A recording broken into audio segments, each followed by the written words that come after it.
Yo, what's going on? It's Mike from 424recording.com, and in this video, I'm going to show you my mixing and mastering routine for my Fall Song Challenge, Making That Cheddar song. I lied. I said I wasn't going to use screens, but I decided to use my computer for the mixing and mastering. Two reasons, really. I made the video on Tuesday about the bouncing. All 4 tracks, and the track I actually bounced, or the song I actually bounced in that video, was Making That Cheddar, my song for the Fall Song Challenge. So that was why I made that video, because I was like, oh, well, I'm doing this anyway because I'm bouncing this to my computer, and I wanted to master it on my computer eventually. So I could have mastered it through my 4-track, and maybe I'll do another video using an outboard compressor to master the song. I just figured, well, I got to get this done, and I sold my outboard compressor to make some cheddar, so I had to get rid of it. And now I'm foolishly kicking myself. So Rhymin' and Stealin' is this red track here. That's the song I keep saying I'm going to mix my song to. And I've been using that as an A-B. You know, you can mute it, unmute it, referencing it, etc. For my sounds, where things are sitting in the mix, reverb, getting an idea. That's why I have it in here. I just bought it on iTunes and dragged it in. For me, it's a little treat. I get to buy a track. This song, Making That Cheddar, is my song, my finished song that I mastered and bounced down from this project. And I just dragged it back in to take a look at, compare it to Rhymin' and Stealin', just to see where things are sitting visually, which, I don't know, you know, it is what it is. You know, I try to use your ears, but sometimes, you know, if you got the visuals, you might as well use them. And then these 4 tracks are my song, okay? Let's take a look here, what we got. So here's Making That Cheddar, right? Track 1 is my synth and my my beat. Here, I'll loop the chorus so we can get an idea here. All right, so this is gonna be my beat and synth.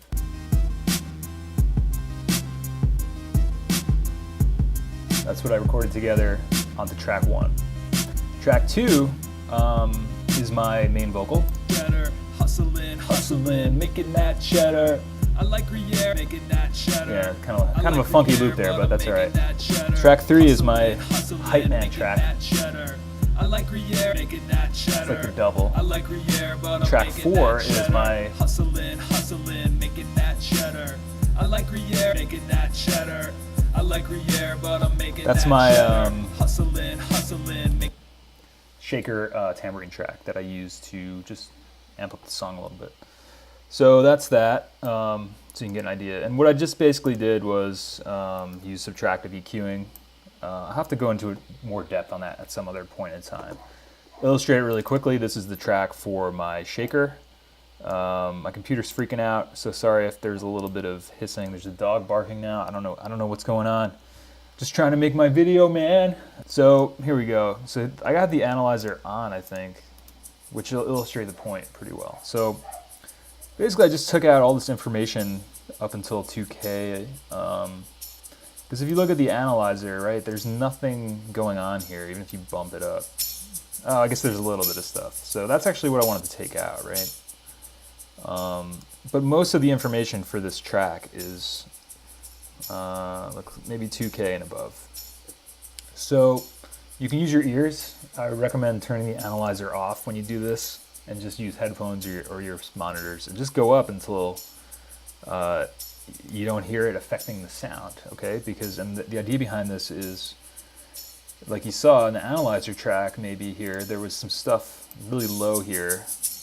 Well, you can't see it now because I took it out. But so really quick, this stuff. I don't want that stuff in there because that's going to be taking up information for my beat and my synth and my vocals, right? And I want this track to fill out the higher end of the spectrum. That's going to free up some space, some sonic space for me, because the information on the shaker track that's down there could have been the mic moving, it could have been my cat hitting the mic when I was doing it, it could have been some low-end rumble that is imperceptible to me, but it's just taking up space in the, you know, in the audio spectrum in the realm here. So that's what that's all about. It's subtractive EQing, shelving, and you can do that on the high end too, but for this track, you know, keeping it just a simple curve, 20, basically just turning it on in case there's anything, but you know, most people can't even hear up to 20 because their ears are shot. So I don't even know if that, I think it might even be out of the human range actually. But basically here too, this is what I call cue hunting. Let's take this one for instance. I basically just make a really narrow cue and look for frequencies that are nasty. That's pretty nasty to me. I don't know. It kind of makes my, I don't know, it gives me like a weird feeling in my brain, in my head space. So what I like to do is, you know, it's like a weird whistle frequency. I don't want that in my song, or I want to eliminate that kind of, if there's any of that coming through. I usually just bring it down to 12. I used to bring it down to 24 or lower, or, you know, between 12 and 24. And I don't know, I just found that sometimes it can also take out too much. And that's pretty much what I did on all my tracks. Just clean them up a little bit. This is the synth track. Hustling. You know, I want that kick drum to have a little boom to it.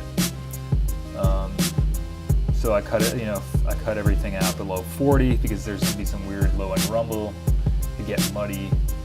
You know, generally below 50, you know, unless you're using sub bass and stuff like that.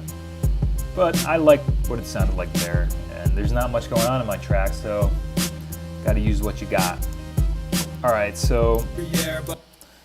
so that's basically what I did. We can talk about that more in a future video. If you want me to do more on EQing and subtractive EQing in Logic, or just in DAWs in general, hit me up, and I'll do something with that. Okay, what else is going on here in my mix? So I didn't compress anything. I like the tape. I feel like the cassette, if you record stuff at a proper volume, it has a nice natural tape compression, cassette compression to it. So I didn't bother compressing anything. I did compress things on the master. This is on my master bus. We'll get to that shortly. But so, the only other thing I did here was, in relation to rhyming and stealing, was they had a little bit of reverb on the track, so I wanted to put a little bit of plate reverb. I'm using this plate reverb that I got. It sounds something like this. You probably almost can't even hear it. It just sounds like, you're outside of a concert or something. I don't know. I find that tends to glue stuff together, helps things sit. Making that cheddar. I like Gruyere, but I'm making that it's very cheddar. Subtle. Hustling, making that cheddar.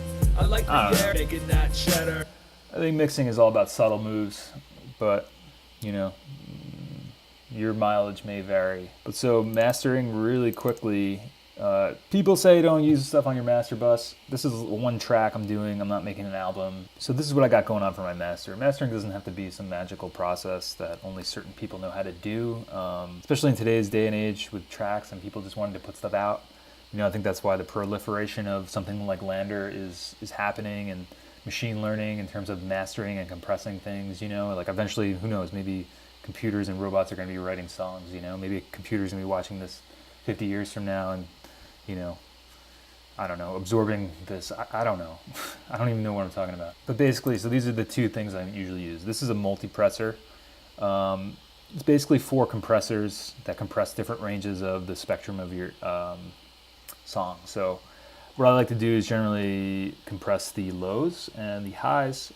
I don't really mess too much with the mids because I like to have, I don't know, I feel like it gives it more of breathing room, and also most of the stuff you record is going to be sitting somewhere in the mid-range of the spectrum. So, and if you have it mixed at a good level, or I found if I have it mixed at a good level, I usually don't need to master too. I don't usually need to compress it too much. Basically, this is just compressing different frequency ranges, different EQ ranges. I got my lows up until 160 being compressed. I have, well, everything's being compressed, but each range, but the main areas of the spectrum that I like to compress when I'm mastering is the lows and the highs.